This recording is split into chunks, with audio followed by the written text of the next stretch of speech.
অনেকদিন পর নিজেকে নিয়ে কিছু কথা লিখলাম।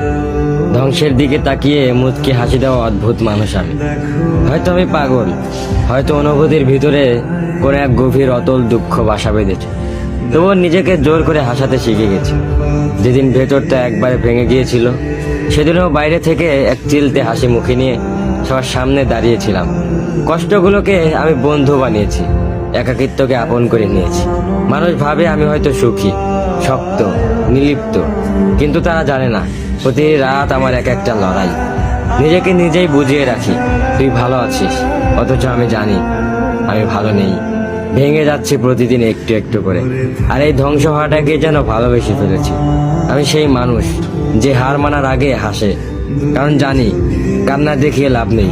পৃথিবী শুধু শক্তদের মনে রাখে, দুর্বলদের নয়। তাই আমি অদ্ভুত, আমি অনুভূতির আগুনে পুড়ে যাওয়া নীরব যোদ্ধা।